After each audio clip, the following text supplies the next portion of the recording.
that's what happened to Avicii, in my opinion. Like I mean, it's so sad, and it's the story that we know, that you have to suffer for your art, which is like complete BS in my opinion. Yeah, it's beautiful that you can express your suffering through art, but if we go back a few steps where I was saying that you need to become adaptable and being able to channel whatever size of you, who you are. It's like, so you could imagine yourself, if you were an artist, you could imagine yourself as a antenna, or someone like trying to tune into a frequency of, like, if you want to make sad music, the real skill is channeling yourself into the frequency of sadness and then creating from that, rather than having the sadness eat you, and then you go back into happy and you can make happy music. So you develop that adaptability, rather than identifying with the sadness, rather than identifying with anything, because like as soon as you identify with something, that's already like an ego game. So just remembering your divine soul and operating from that is what I want to teach people. Welcome to episode number 5. I am your host, Sebastian Engstrom, and today Anna Turunen joins us from Finland. Well, actually, she was in Florida while we recorded this. She is a very connected woman who has found really who she is in the music industry, but overall as a woman as well. There's so many distractions. There's so much that comes up, especially when there are cameras. There is attention and there's money, and she deals with it all, and she helps and guides these incredible talented artists through it. We have a very fascinating conversation through the trials, tribulations, and everything that goes into her life and what she does on a day-to-day basis, and really what goes into the music industry. It was one fascinating conversation that I am sure you will enjoy. So let's get to it. As high performers, we're constantly on the go. We never stop, and that leaves us run down. Sometimes burnt out. We don't even notice it. This is to bring you back to your heart, to your soul, so you can tap into that inner wisdom, that knowing, let go of control, step into the unknown. We're gonna do so by putting one hand on your heart, one on your stomach. Do a breathing exercise. Please don't do this if you're in your car. Close your eyes, and we're gonna breathe in 5 times. Breathe out, saying I love you and your name. 3 seconds in, 3 out, and then I forgive you and your name for the last 5. And then we're gonna send love and light to one person. So we're gonna start here. One hand on your heart, one on your stomach, and 3, 2, 1. Close your eyes. I love you and your name. Out. In. Out. In. Out. In. Out. In. Out. In. Out. Now I forgive you and your name. In. Out. In. Out. In. Out. In. Out. In. Out. And now you're going to see one person in front of you. This person is going to have the biggest smile on their face. They're going to be beaming of joy because they are having the most wonderful day of their life. Anything they've ever wished for is coming their way.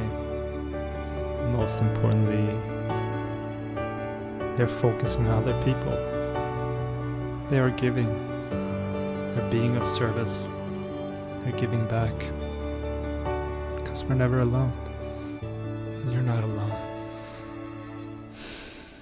You embrace this person. You tell them I love you. I see you. I forgive you. You feel this reciprocated because you know we're all one.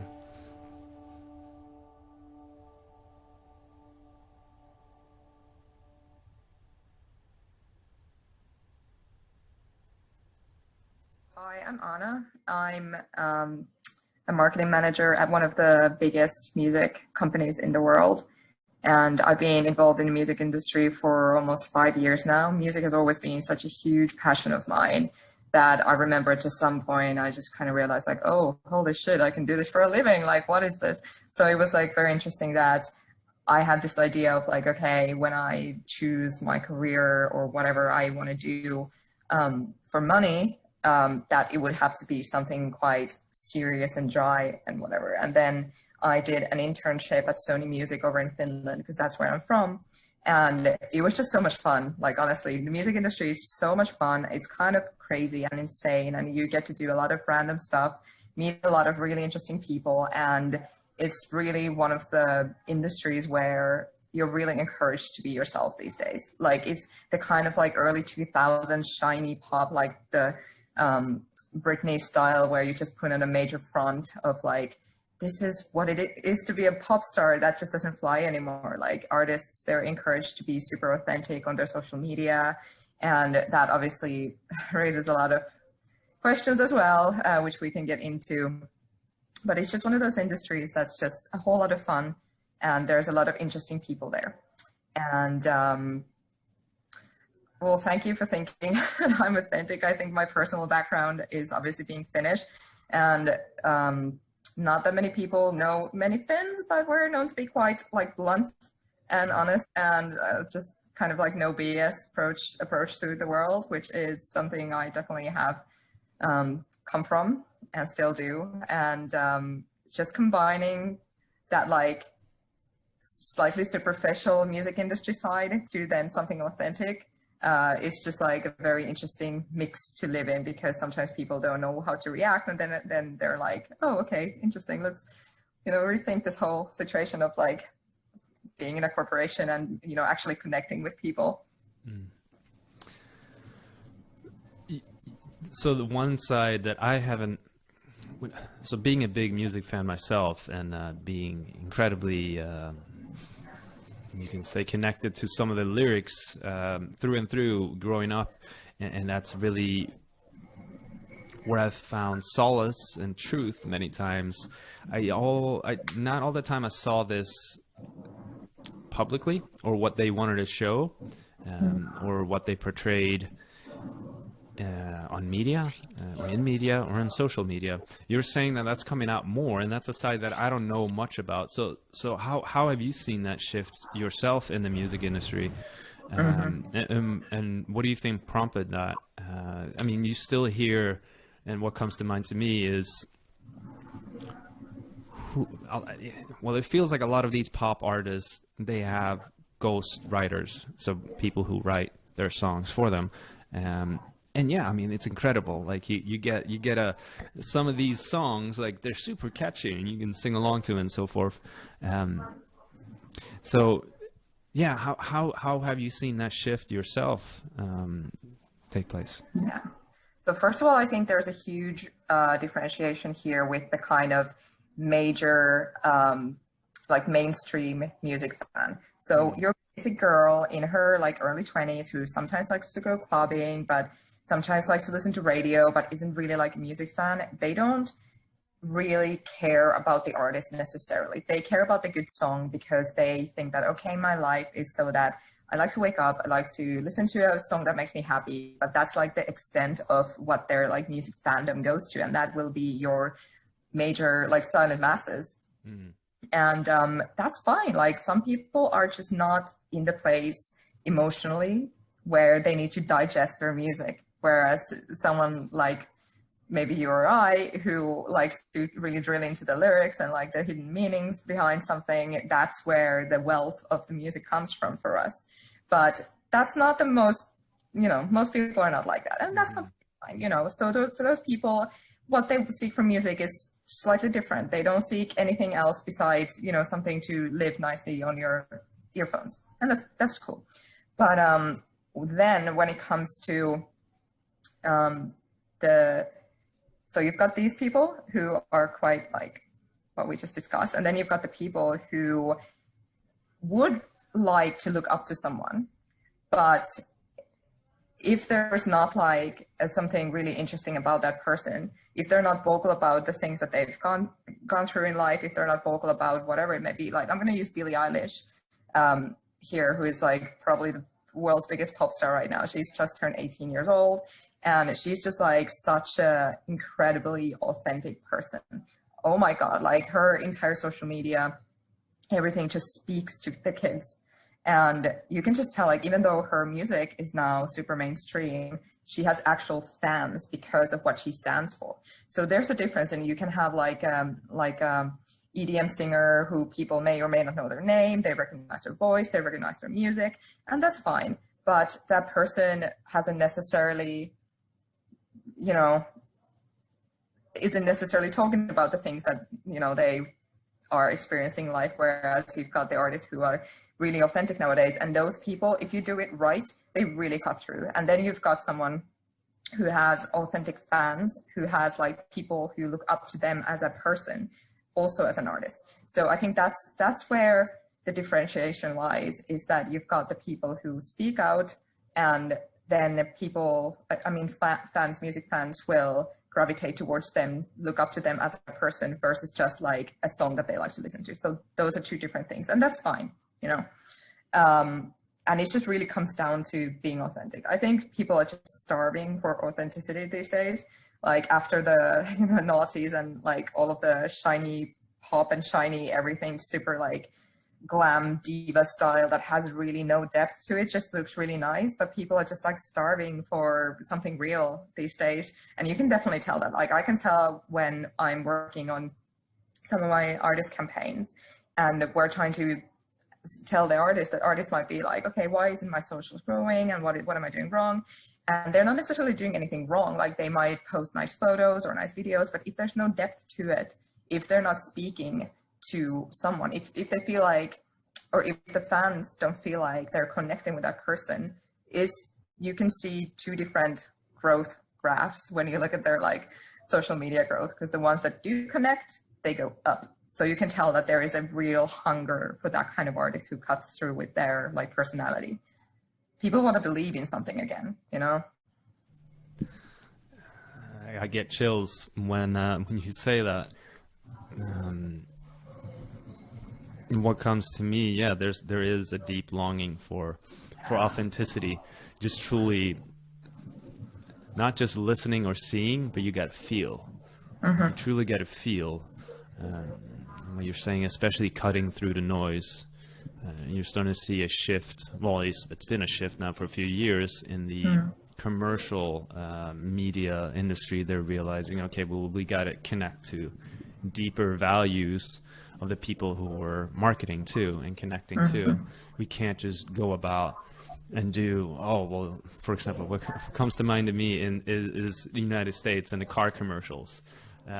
Is this is the baddest, biggest truck. Now it's this is the family values behind it, and if you truly are a man of your values, and this is how it comes through, or if you care about the veterans, and it connects to your emotions, and I'm seeing that as a shift with the younger generation, and it's incredible to hear. I mean, especially in the music industry, because it has such an influence on so many of us. We are all connected to it in one way or another. One of the sides that makes me also so very curious about, now that you've been in it, and you touched upon it lightly, why you got into it. Maybe you can explain to you what does your life look like right now? Did you imagine it looking the way it does right now?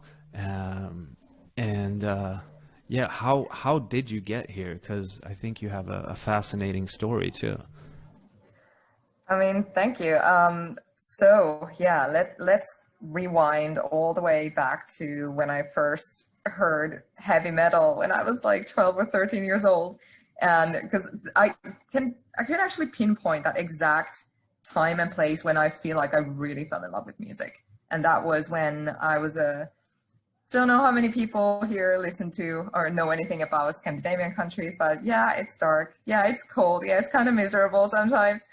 And people tend to be quite isolated. So I always felt like I wasn't fitting in. I was kind of bullied. And I was just going through this phase of like, first change of like I was a full teenage goth, and when I was like 12, 13, I just had all of these emotions that I really didn't know what they were. I just knew that they were intense and I couldn't put it into words, and it's a whole like teenager thing, right?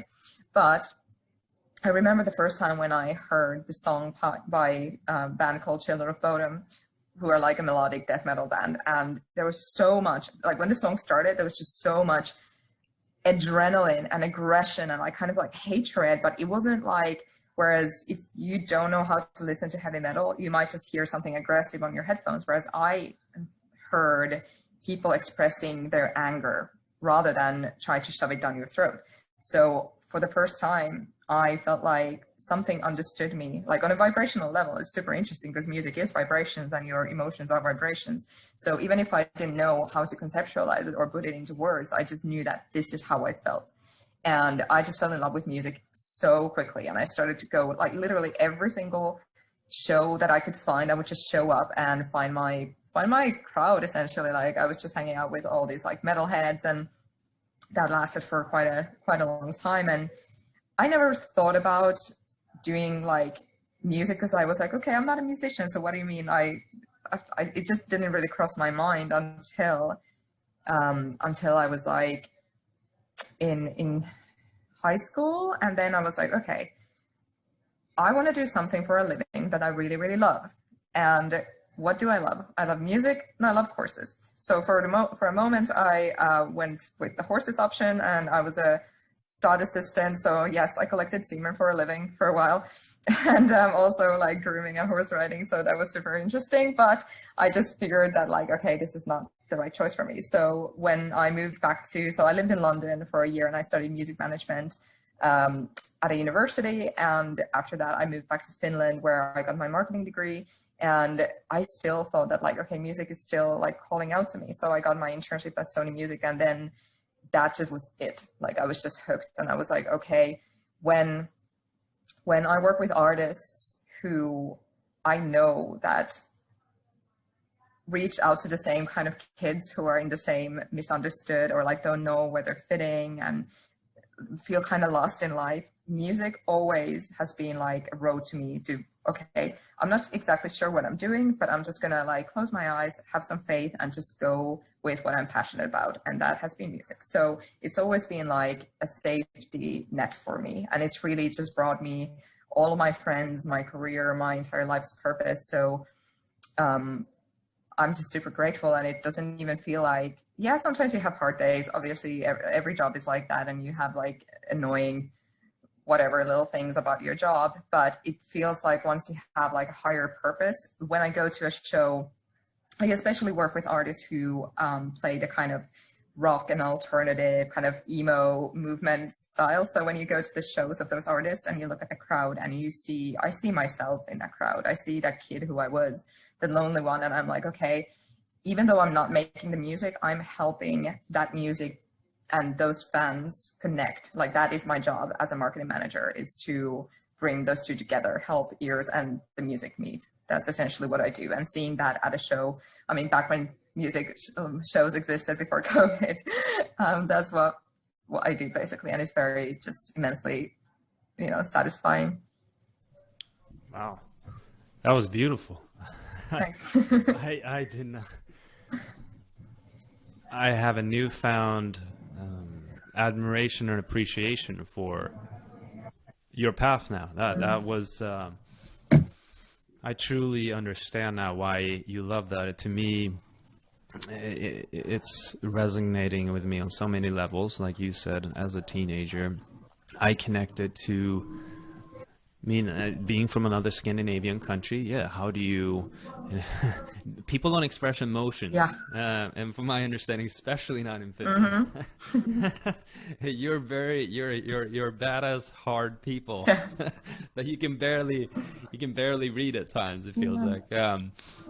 And I mean that from a very positive view, because and we see in Sweden, we perceive the people from the north as such. They don't speak a lot, but when they do, you need to listen. Exactly, exactly. It That, really matters. that's Yeah. the thing. That's the thing. There's very little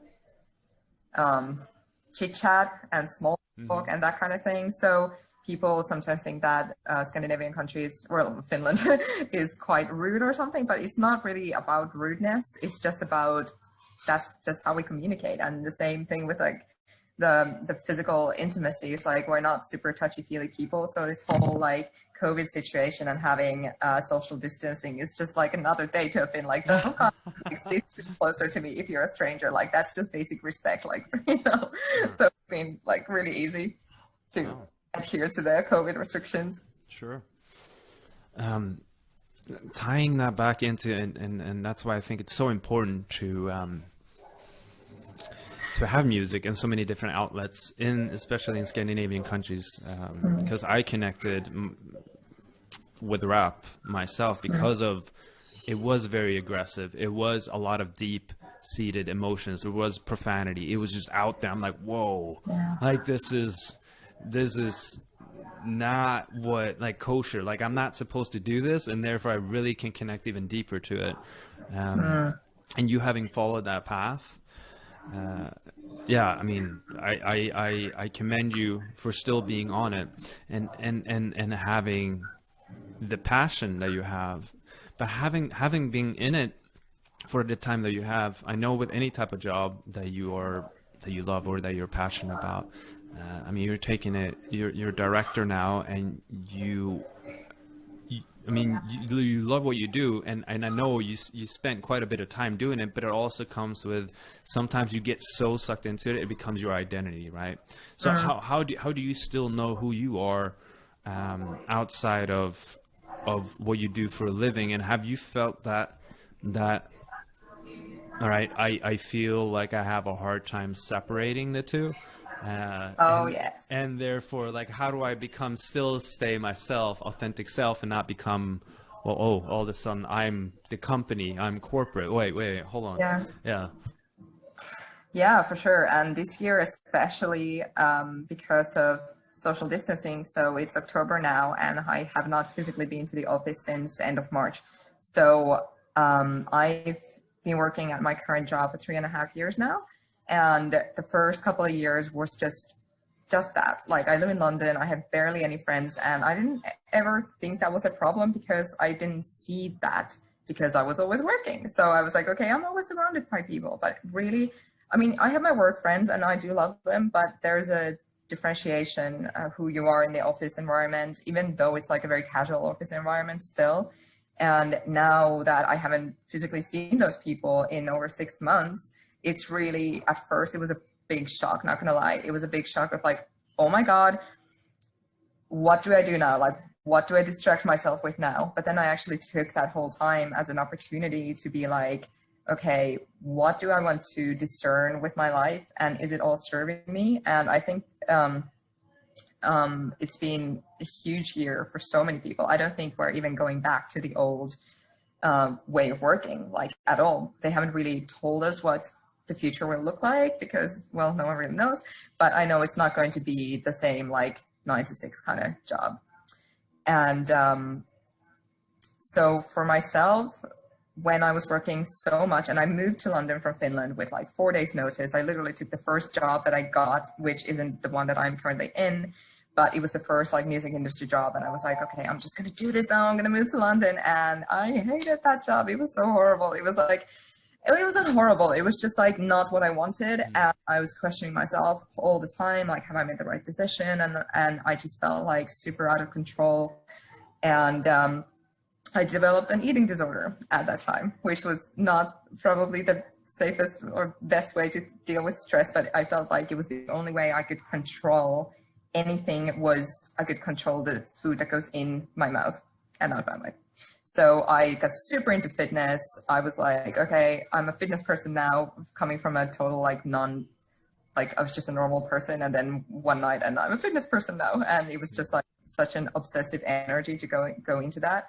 And with the eating disorder stuff, by the way, I'm not blaming the job at all, because I feel like it's really been a wonderful, wonderful thing for me. But I realized that one of the biggest fears for me was that what if I got fired? Or what if something happened and I lost my job? Who would I even be? And that really scares me, because I didn't know how to answer that. Like, I didn't know what I would have. And that to me is a big problem. So this year I have taken the time to really travel. Yeah, I've been working at the same time, but I've been back to Finland for a month, and I even been to the US for a while, and I went to Croatia, and I've just had my laptop on me and really just focusing on personal development and finding friends outside of the music industry. And at first there was a real like kind of rebellion part of me that wanted to rebel against the company, or rebel against the job, because I felt like I'd been giving so much of my emotional bandwidth to the job. And obviously it cannot pay you with that, because it is a corporation, it is a job. So I had like a very honest conversation with my boss over the summer, where I told him that at one point I was really bulimic in the job, and I was like throwing up during like lunch breaks, and I just felt like I needed to disclose that to him, because right now I'm fully recovered from that illness. So I'm just like looking back at these couple of years and being like, whoa, okay, what have I actually done to myself, and what kind of coping mechanisms have I used, and like what serves me anymore and what doesn't, and how can I make sure that that doesn't happen anymore. And the biggest thing about that was definitely just believing that the more of my emotions that I give to the job, the more I care about my artists, the more I would get back from them, or not the artist necessarily, but the more like someone would pay me with something that wasn't even money, but just, like, I don't even know. But like, I obviously realized that that wasn't working. So having those honest conversations and being really able to express yourself within that truth has been like super scary, because it's not something that we talk about in a corporate environment necessarily. And I certainly felt like, okay, if I tell this information, are they going to think that I'm not cut out for it and I'm weak, or, oh, Anna, she's got issues, and that kind of thing. So those were definitely my worries. And did that turn out to be the case? He received me quite well, actually. It's not something we bond over, obviously, but it was nice for me to just feel like my inner and outer reality were matching again, because I realized that was like a huge part of where my bulimia was stemming from, was that inside I was living a different reality than on the outside. But it was also my fault for not holding myself onto that standard. Like, obviously, if you're not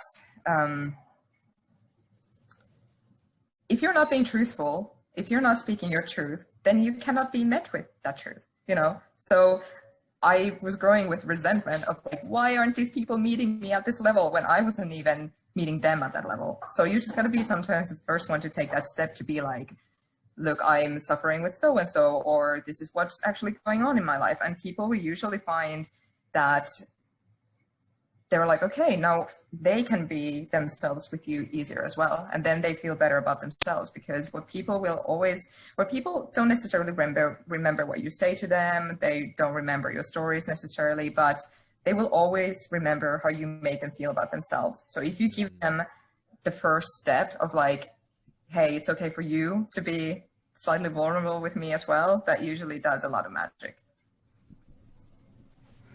I'm just basking in what you just shared. So incredibly brave, and I see you, Anna. Like, wow. Yeah, just wow. I'm a little lost for words. You're being the change that you want to see in this world. and that's amazing. And what you're saying there is, you're not looking for others to be the change. You're realizing, okay, I have this power, and to anyone out there too, like, you always have that power. And it usually comes to, like, hey, speak your truth, be vulnerable. Exactly. I think the pitfall of that is that some people, once they realize that, oh, now I'm allowed to speak my truth, and once they get kind of, some people might get like a little hooked on the feeling of, okay, I'm just talking about my problems now, and I'm being met at this like deeper level. So it's easy for some people to get slightly addicted to that and look for validation that way. So I would just say that whenever you're ready to make that transition of like, no, I'm actually going to speak what I'm actually experiencing, don't have an attachment to the outcome, and don't, if you have a pattern in your life and if you're always talking about the same thing, just notice that, because you might be using that as a form of validation. Whereas how I've learned to deal with this is, okay, I recognize this is something that I'm battling with, or I still carry some trauma from whatever, XYZ, and I'm doing the work. And yeah, I'm telling people about the work, but it's not like I'm trying to maintain some sort of like woke ego situation, which is something that I see quite a few people do sometimes. And it's, you know, we're all in our different paths and different phases in our development, but just like aim to let go rather than maintain your story is what I would say. And I personally went through a significant event yesterday. It was a deep breath work experience that led to a lot of release, a lot of tears, and it was my father's birthday yesterday. And I've started connecting to poetry over the last 2 to 3 years, and that's something it was honestly something I was afraid of, more of that softer side, and how would I be perceived as a man, and it's something that started springing up when I met my wife. So it was the first poem I've ever written to him that I've shared with him, and it was an incredibly scary moment, and the whole way through it was just tears streaming down my face, and as he received it, it allowed him, like you said, to be more vulnerable too, and it was just a beautiful moment. And it was in that moment, like, courage is feeling the fear and doing it anyway. And I chose to, and yeah, there can be repercussions of that, and it could have damaged the relationship. But it's incredible, so many times, and what you're speaking to too, when you're speaking in truth, when you're speaking from a vulnerable place, how so many times you're usually met with that too. Yeah, that's beautiful. Congratulations. As I understand, your father is quite a go-getter type, very career focused, very like masculine, logical oriented. So bringing poetry into that equation is not something that you just like casually blurt out. So like, kudos for you to answer the call.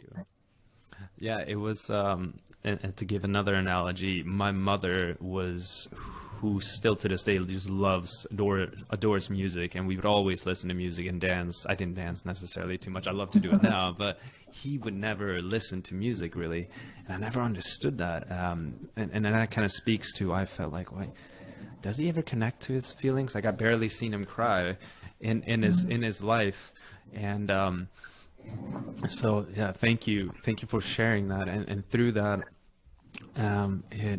it was a call out to heal fathers and patterns for fathers, and how we show up as parents, as fathers especially, and how we can still choose our career, but also it's how we do it. And what you're sharing is how you're choosing your career, in truth, in vulnerability, and you're still there for the people outside of your career too, which has been one of my biggest struggles. Just how do I show up for my daughter and my wife still, and a significant thing. This is going a little off what I intended to say, but when I do get into these states, some of the productivity or how you measure your numbers, what should I be doing, right? What should I be doing today? And I didn't check my email a single time yesterday, and that never happens. So I was in a very different space where there's a lot of healing, a lot of things that came up. And what you're saying too, when you're in this position, when you measure yourself as a high performer, you want to always strive to make an impact, and that's something you thrive off of as well. How have you embraced, because you speak to it, and I can hear that you embrace, okay, I am going to go deep, and I can just be and express and see what comes up, because so many times it will serve you in a different way, but you can measure it. You can feel it, and you can maybe later on just have a deeper knowing within you that it will have an impact. How have you, and like you say, you're not going into that, so you're not drifting off in this emotional space or disconnected space all the time, but you're still getting back to it, and you're speaking to it, not becoming, for example, a victim. How do you find that balance? Well, for me, it's been about the past couple of years really learning and understanding the masculine and feminine polarities and how they play out in my life. I think that's such a key thing that really keeps popping up in just all over the place if you open your eyes. So we've lived in a hyper masculine society for so long, and we're not talking gender. We're talking that in order for me to be successful, I've had to be a woman in a man's world. Right. So that's what I mean by like masculine. So we're talking spreadsheets, logical thinking, linear thinking, goal-oriented, just like rationality, and just like fire and passion to go what you want. And like masculinity is beautiful. I'm not saying that masculinity is bad. Quite the opposite. I'm saying that it's one of the most beautiful forces I've ever known. And I've certainly channeled my inner warrior so many times, like even in my job, but that's what is like, that's a bit of a difficult place, because like if you're only channeling your masculine, if you're only doing that, then you're not a whole being. Then you're just using that one side. And there's so many women, oh my gosh. Previously, I would have said that this is like complete BS, and like people are just like being too soft, and they're like they're being too sensitive and whatnot. But I was in my masculine way too much. And I find that so many of my issues were stemming from that. When I was trying to cheat who I am. Like, I am a woman, and I'm actually a feminine woman, which I didn't even understand until before.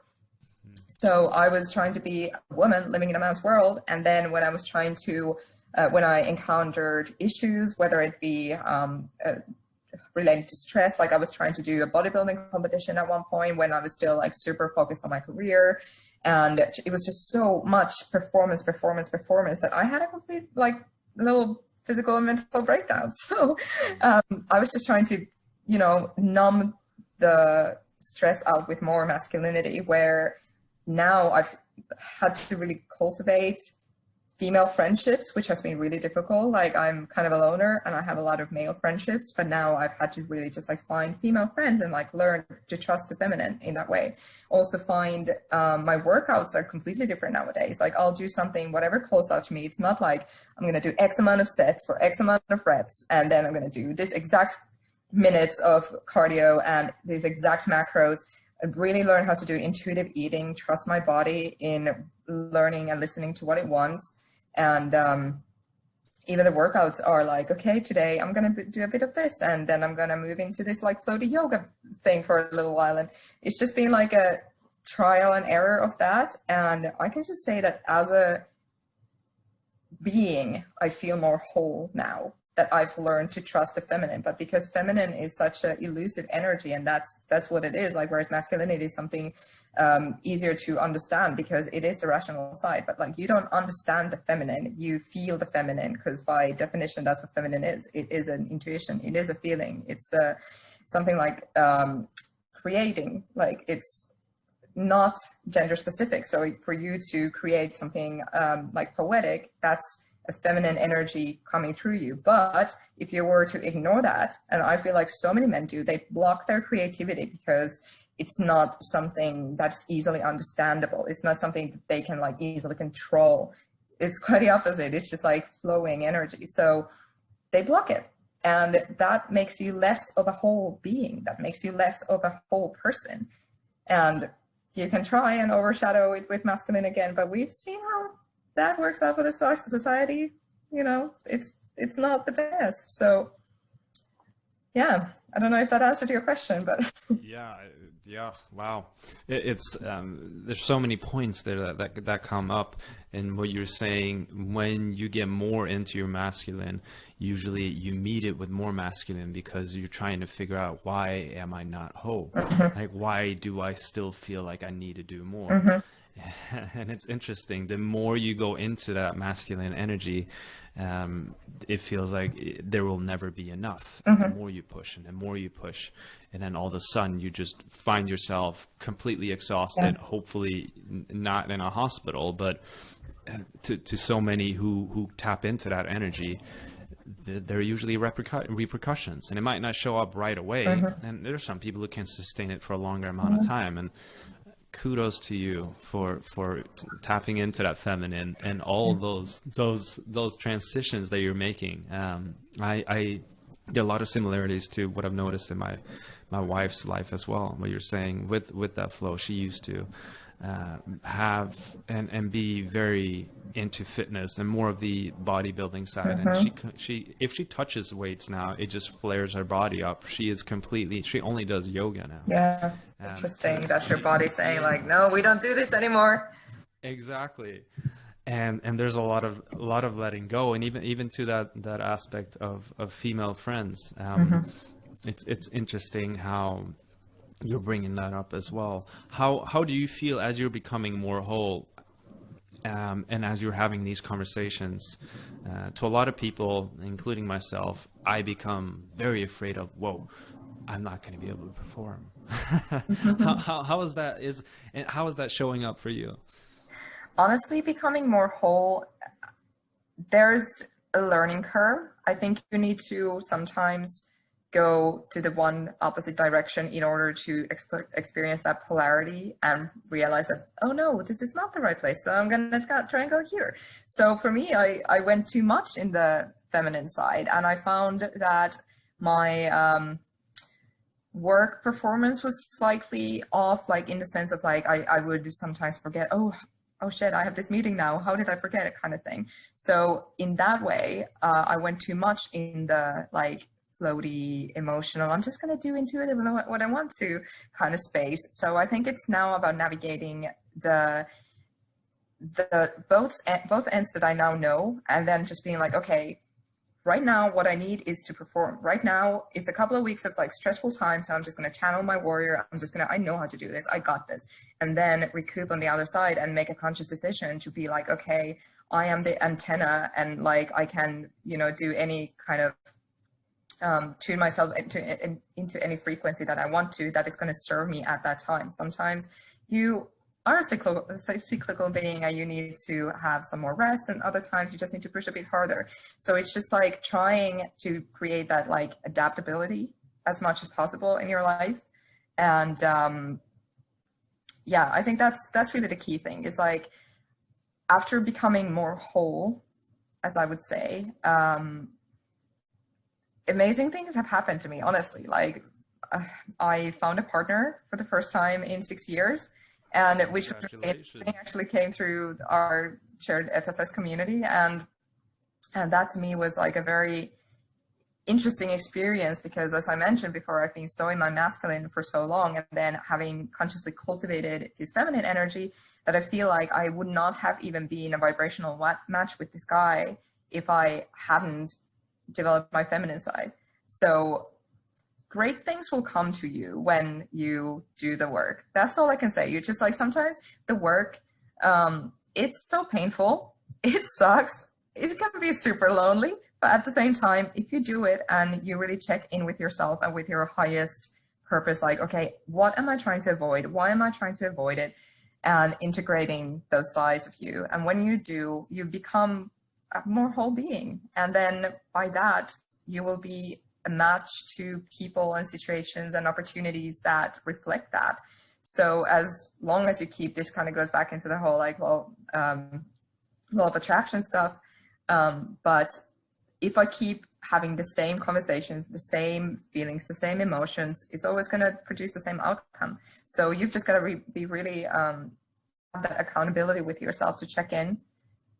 What is there in my life that feels too much? Like, what energies am I like overdoing right now? What is missing? And like, how can I bring that into balance? And what is the shadow behind these situations? Like, what is driving the situation? Because like, it's usually never the thing, it's the thing behind the thing that's the issue, you know?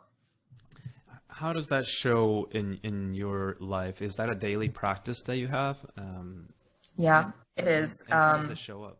And what do you do? So I'm a cognitive behavioral hypnotherapist as well, and Wow. I do a I'm lot. super intrigued now. Okay. Yeah. That's my little side project.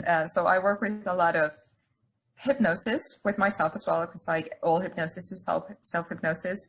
So I've become very good at just having different emotional states kind of like speak through me. Because like what we try and do with our like emotions is we disown, deny, repress them. Whereas I've become like, okay, this thing that feels kind of like awkward to me right now, whatever it is, even though I don't really know how to conceptualize it yet, even though I don't know how to name it or anything, that's where I drill into. If anything triggers me, I'm like, ooh, cool, that triggered me. Why is that? Because like, Yeah. it's never about that other person. It's never about the situation. It's always about something within yourself. And you need to look at that trigger with curiosity and be like, okay, there's a door that's closed currently. I want to open that door, because like if it keeps on triggering you, then there's work to do. So I would just like say the work is in curiosity and having like that open mind and open spirit to, okay, this is still not done, so let's do it. You know? And just being really checking in with yourself and just being honest with yourself. That's what it is. Don't blame other people. It's all about you. To me, I think you identified one of the things that is top of mind for me, very much so every day. And the more I start blaming and the more I start pointing fingers, the worse it gets. And it's a practice that I need to cultivate with. For me, it's journaling and it's not this company issued notebook that you get. I bought my first actual journal, and I can show it on video, and it's more connected. It's Nice. yes. So there are I still love Greek mythology, which is the other book that is right here. Awesome. So this is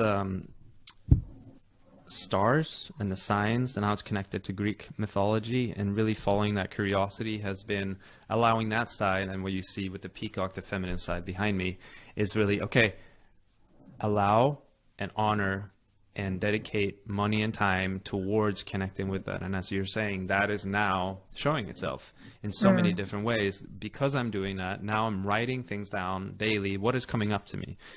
Like a practice that has started coming up for me is, I used to always have the spreadsheets. I still do.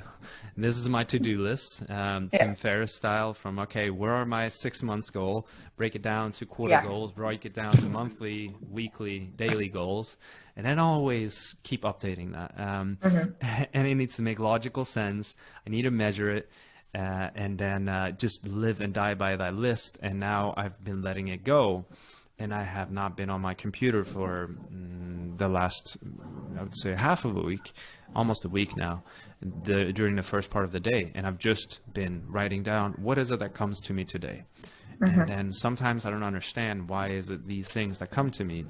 Because I have this morning practice and ritual where I call in certain things with my wife and I and do different affirmations. And when that comes through, when I start Googling it, I'm realizing, wow, this is really what's going to impact my business. This is really what's going to make the biggest impact and change. And if I just would have looked at my list and looked at what I've did in the past, I would not have come to that conclusion. And I've got stuck so many times to, it doesn't make sense, logical sense, that I should be connecting, and therefore I will get more actual results. It doesn't make logical sense, but now all these things are coming through me, and I know, and but the more I try to like, oh no, I'm gonna push that aside. I know I can focus on this and just push through, because the more boxes I check, the more I cross out things that I've done, the more productive my day has been. And then I left feeling like, oh, I didn't do enough, and I should have done more, and anxiety starts creeping up. But when I take this different approach, then I'm realizing, wow, I got more whole, I'm connecting, I'm actually getting more things done. So maybe like speaking to it from maybe a type A perspective, or even some who are more in that masculine, but like, do you write things down for yourself, or okay. Absolutely. Yeah. I still use, like I said, the kind of productivity lists. I have my 3-month goals and 6-month goals, but it's not like something I'm sticking onto for my dear life. It's more like, okay, I trust that because this wish or goal sits right with my spirit and with my soul, I trust that it will come.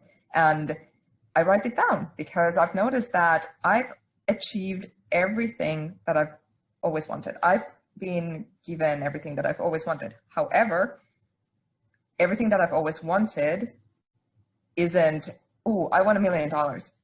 That's like everyone's fucking wants $1 million. So it needs to be something that sits right with your soul. And if you just put in things from your ego, oh, I would want this, I would want that, okay, so would everyone. But when you actually go behind your ego and you check in, do I actually feel worthy of that $1,000 or $1 million? A lot of people probably wouldn't. So it's what your mind is telling you, because your mind is the loudest, your ego is the loudest thing in your head. So you are distracted by that. Whereas you're talking about your soul's knowing right now. That is the voice that you kind of just know, and you just kind of try to overshadow the deep, profound, but kind of scary feeling of your soul by the obnoxious ego in your head. So that is, congratulations, that would be the feminine channeling through you, that knowing. And not always will it turn out the way you anticipated, but I would say that in my experience, everything that I've always wanted that has stemmed from that soul side, I've always received. Whereas if I've written stuff down from my mind and my ego, sometimes I've received it, sometimes not. So it's just emotional versus, well, not even emotional, but just a deeper knowing versus your ego's, agenda. Yeah. And Tony Robbins has a saying, something along the lines is that we have so much knowledge, but we really strive and hunger for wisdom. Absolutely. And that's what you speak of wisdom, and it is wisdom that you speak right there. And that's why so many of these billion-dollar executives and some of the highest net worth people work with him, is that they realize, I have everything that anyone would want in this world, and I'm still terribly unhappy. And many times is they don't have that deeper purpose. They don't have that, what you call soul connection, that connection with something different, something else. And that's starting to come up more and more. How, and this is something what you're bringing up, I brought up with prior colleagues, but I've never really mustered up the guts to have these conversations with higher ups. I did at one point, and this unfortunately, this gentleman, he is no longer with us. He was a very sensitive, he was a very connected person, but he got very caught up in the glory and the fame, and I think that can take a toll on us, and there's so many who are not with us, sadly enough, because it's so, you can say, mesmerizing in so many ways. But when we lose that connection, it can take everything away from us, if we do lose it, because so much of our identity is trapped inside of that. So two-part question: do you feel like you're able to incorporate what we're talking about right now? It's one thing to do it on your own, but do you feel like that is starting to come through in conversations that you're having through and through your work? Yeah, I actually think so. And this is because I've noticed that a bunch of my artists have become more spiritual, and that's really interesting for me to see. Like, I was just dropping in on a interview with an artist who I work with, and he's not someone who you would think that he's spiritual or anything. He's not known for those things. Let's just put it that way. And in this interview, he starts talking about like heart chakras and channeling, and I was like, interesting. So it's just like there is a change and a shift happening, whether it's coming from the top down or whatever, I don't know. I think it's just a person to person, and the more you speak your own truth, the more people who, you know, vibe with the same truth will gravitate towards you, because I feel like that's there's kind of this game happening right now of just like, how woo-woo do I dare to be? So the ones who, you know, step out and say that, you know what, I do believe in these things. This is how I operate. I am, you know, talking about stress management and manifestation, all these things. And when the people hear you, whoever it may be, then they're like, okay, you're woke. I get it. I'm not sure I like the word woke, but you know, and it's just an interesting game. There's been certainly people that I have not thought that would be versed in these things, and then that's really surprised me. And I feel like, okay, like I should definitely not judge anyone. You know, there's a change for sure, and it's just about making your own truth known so that you're able to attract your tribe. Really. So, to so many Swedes, including myself, Avicii is near and dear to my heart, from who he was as a person, individual soul, and his music, which is incredible. And I listened to one of his tracks I haven't listened to in a long time yesterday. And I'm like, wow, like this man, he had a gift. And so many times I feel like when you are so deeply connected to what you're doing, or as a gift or as a high performer, when you're just so focused on what you're doing, but then you start hearing all these different, oh, you're supposed to do this, oh, this is what everyone else is doing, and then all this fame and glory starts coming up. He at one point in his documentary talked about how, well, he stopped touring, but he started talking about connecting to Carl Jung, and really, I finally start understanding who I am. He had something along the lines of saying that, and then he stopped all the Las Vegas shows. That was and listening to some of his music later on, like you could hear the lyrics, how he's expressing what he's going through, and especially with the connection with love. And that was why Safina, the company that I created now, that's what drew me back into, all right, it's not just about the fame, the money, and so forth. And it takes expression in so many different ways. He says, like, I don't need no drugs. Like, if I have you, like the weed and the blow and so forth.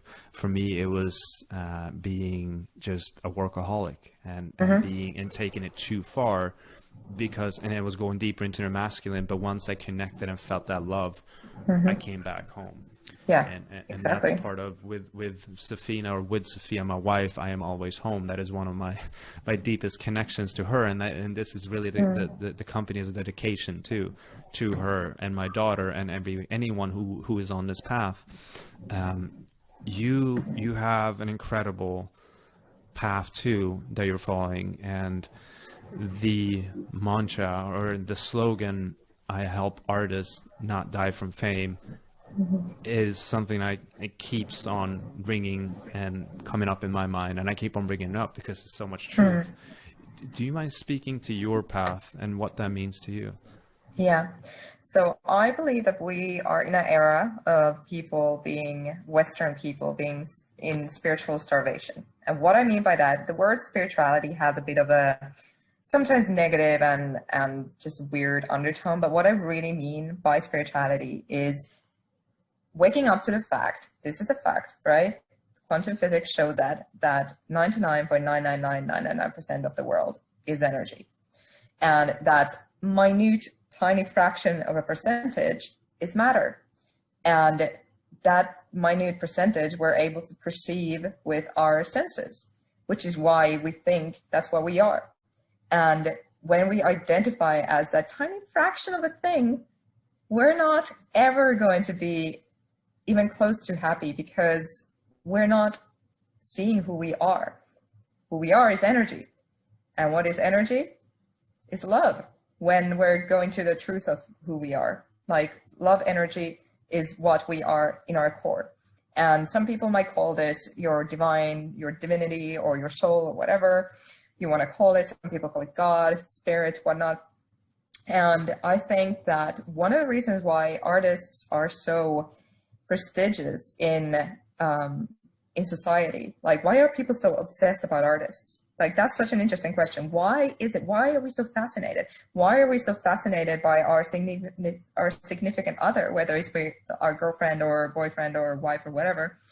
And that is a lot to do with the fact that we recognize in that person like a creative force or a love force that we feel so completely mesmerized by, when we're sometimes ignoring that we are made of the same energy. So we look for the divinity in something else, someone else that is already within us. So when it comes to artists, what happens is that obviously there's all of this like material prestige when it comes to money, fame, whatnot, and those are usually the driving forces of why people get into arts or get into music, or can be.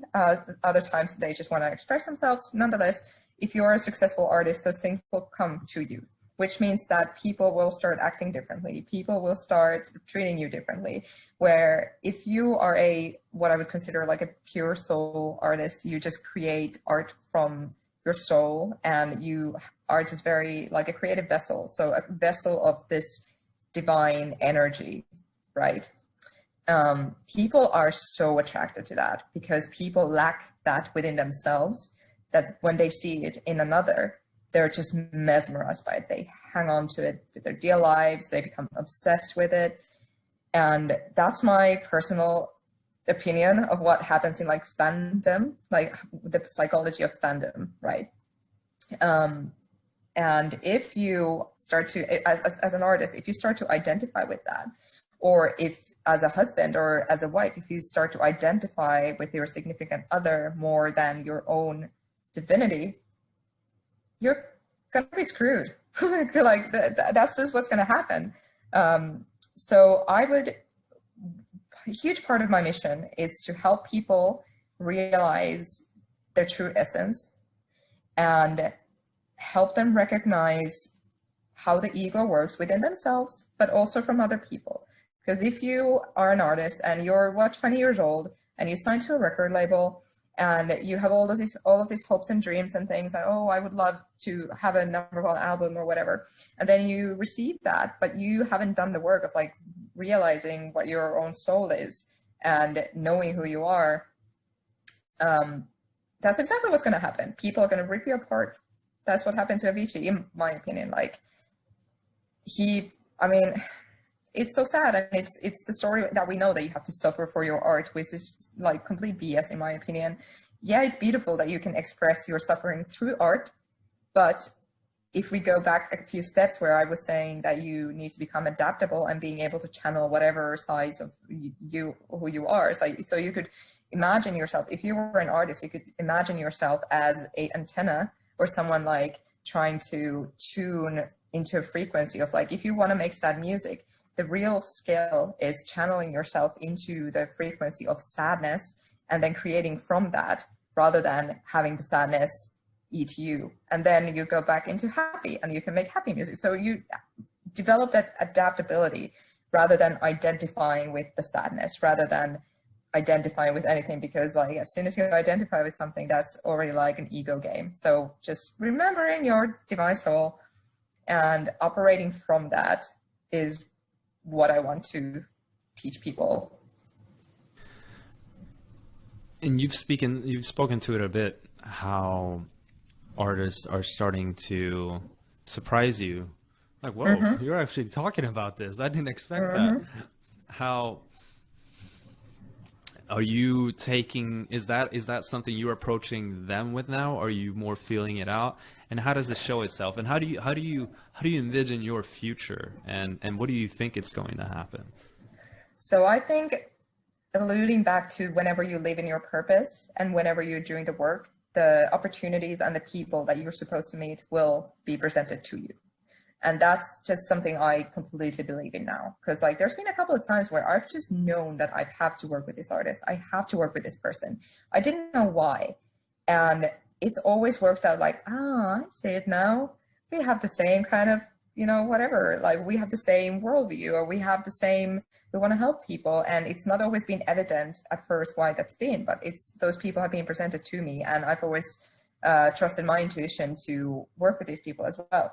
So I believe that it's all going to work out for me, and as I will show up for them. So I'm not worried about that at all. What I want to be moving more into is this kind of, I guess I would call it consultancy, where I work with the artists to, before they get famous, hopefully, like as young and as early as possible. Because right now what the system kind of does is that it promises a great deal, signing a record label, and it is a great deal. It is amazing and it's so coveted. But at the same time, at what price? We see this all the time. At what price? Because now the way that music industry has evolved in the past, even like 5 years with social media, now we're asking, at least previously, you could be like, okay, this is my artist persona. I'm this and this when I'm like doing my artist job, when I'm on tour or with my interviews and stuff. I'm this, but then in real life, I'm someone else. But now that we're asking for these artists to be super, personable in the social media and be really authentic and out there, which is beautiful. But at the same time, there are people who are not ready to receive that. So we got a lot of trolls, we got a lot of haters, and that's their work to do. But if you, as an artist, identify with those negative comments, a huge issue. And because you're so directly involved with your like fans and your audience now, which is in a way it's great, but in other ways it is just something we've never dealt with before as an industry, as a society, that it's just bringing all of these like psychological issues come up that we don't know how to deal with. We're not equipped to deal with that unless you're so rooted in yourself and in your purpose that you just like dismiss everything. But I don't think that's what's happening, because, well, for some people, maybe it's a learning curve, but I would like to help people in that process of remaining their true selves, creating art from their purpose, from their being, and help them with the stress that the job brings, help them with understanding what's happening to them when the music industry when they're in the album campaigns or in the single campaigns and everything's really insane and goes like this and you're in a touring schedule. So there is no conversation around stress management. There's no conversation around trying to manage your circadian rhythm and your adrenals and whatnot. So a lot of anxiety keeps happening and people don't know the natural like mechanisms in their body, like your nervous system function, like what the difference between autonomic nervous system and sympathetic nervous system and everything, like how they work, and how you can use super simple things like breath work and all of these like wonderful tools that are inbuilt in your system. So people turn to downers, people turn to drugs, and then they have overdoses, and it's just like trying to manage that high alert stress situation with like diazepam and all of this. And I'm just sick and tired of seeing artists go that way, honestly. Yeah. Wow.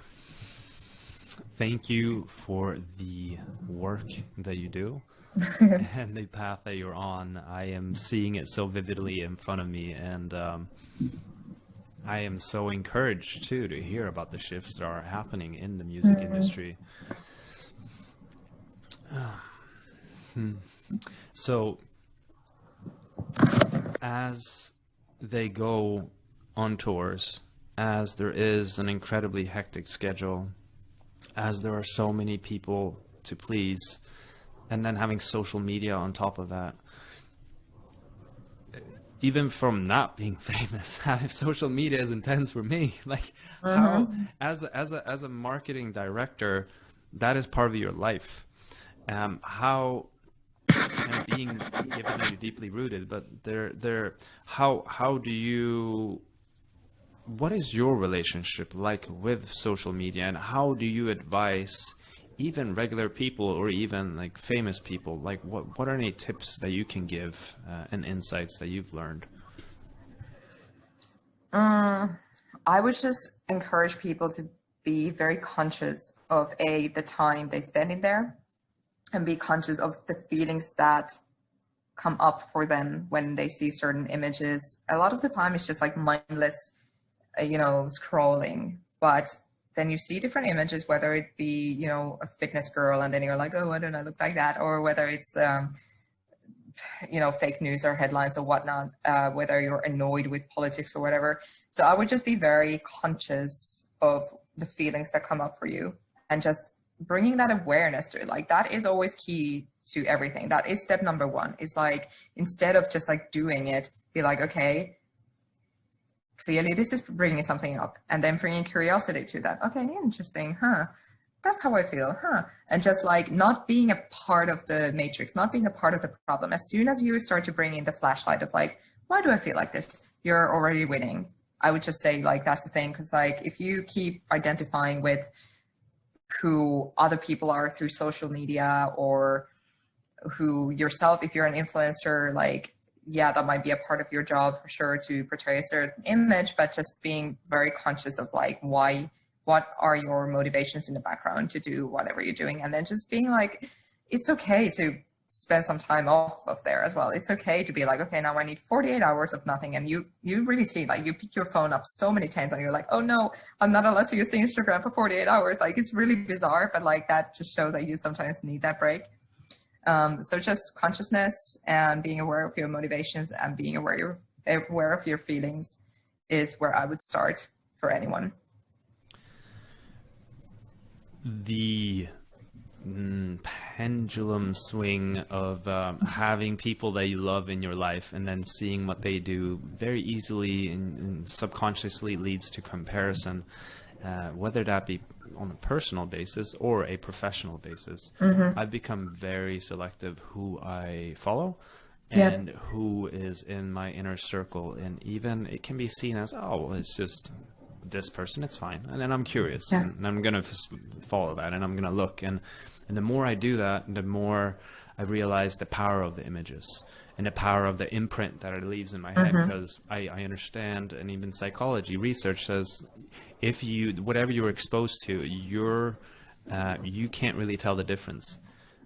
And it is perceived as a reality to you. Like, I'm understanding, oh, why am I feeling or reacting this way today, or even the day after? And I'm realizing, oh, well, it's because I looked at this image or that image, and that's what brought up these feelings. And I'm not necessarily connected to this person. So thank you for sharing that.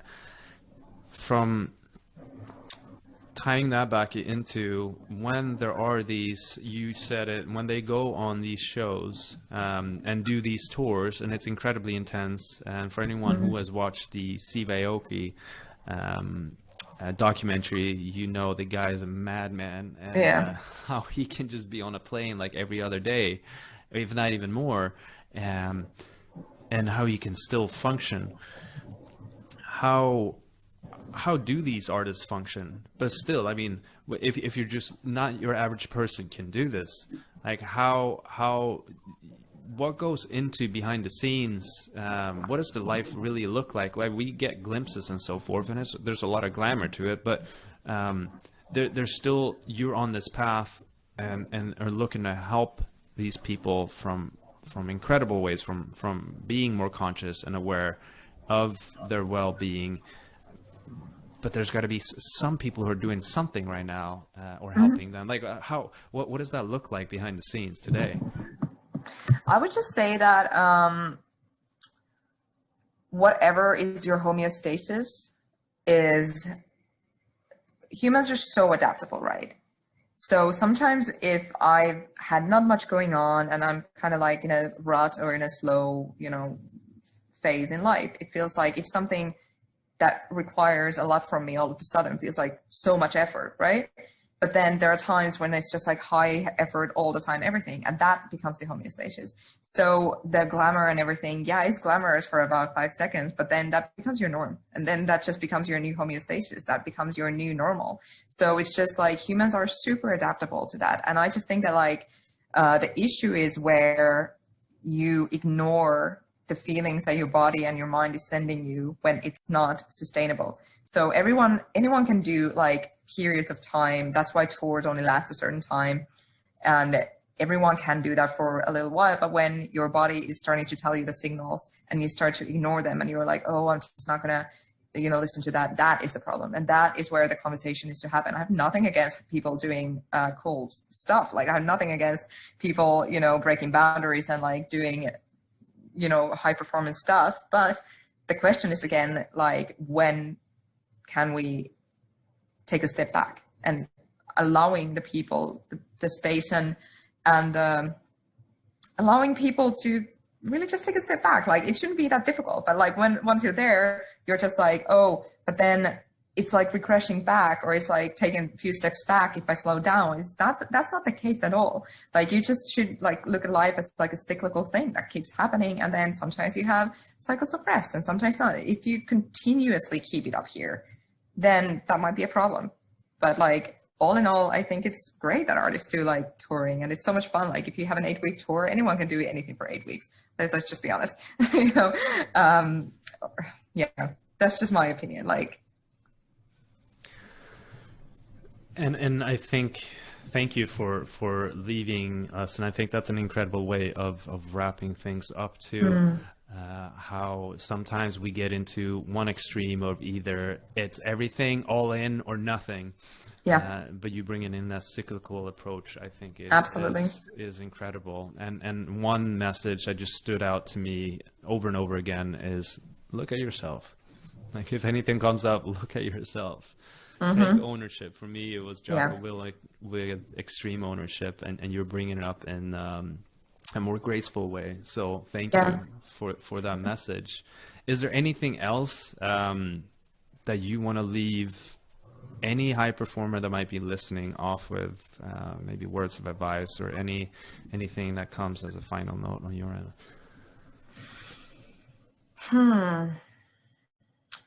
I mean, there's loads of things, but I guess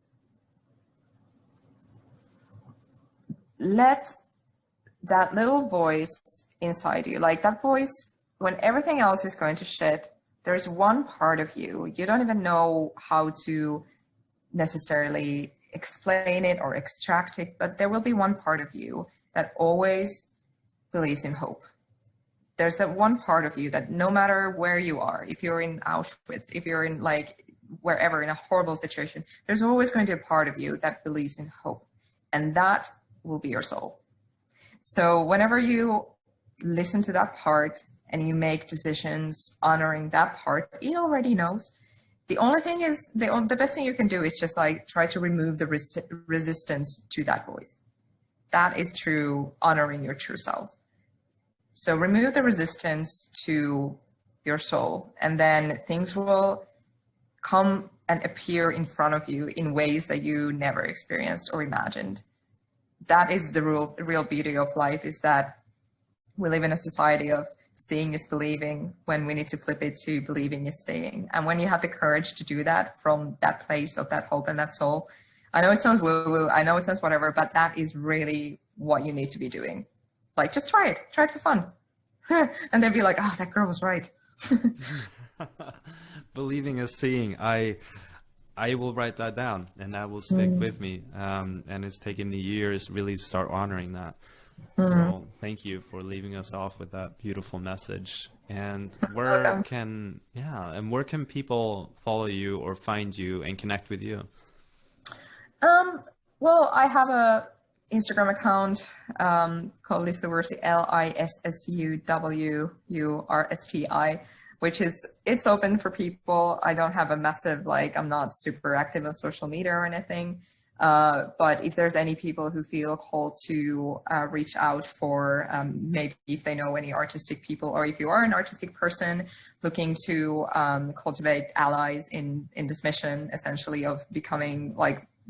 making music industry or any type of creative industry into a more normalized field. I'm always looking to just expand, my network and getting to know everyone who's shared the same mission. So would love to hear from you. Thank you, Anna. Thank you for having me. Yeah, this was wow. I keep on saying wow because this was wow. This is special. So thank you for being on, Anna. Oh, thank you. It's been a pleasure, and for once letting me talk about the things I believe in for 1.5 hours. So it's just soul food. So grateful that Anna is doing this work, and she's in the music industry that so many of us love the result of. These incredibly connecting songs that can be the soundtrack of our lives, of so many of our memories, and just enhance our day. And I'm sending so much compassion out to these artists and everyone in the music industry. Anyone who has been associated with anyone who has been in a difficult situation, or as Avicii, or as any other artist who has taken their life, or suffered from depression or any other mental disorder. Thank you, Anna, and everyone who is doing the work and making a shift, making a change. And thank you for listening. I'm so grateful that you're here with us today. If you want to connect with Anna and her purpose, she has a podcast, a website. All these links are in the show note. Enjoy, and I'm sending you so much love.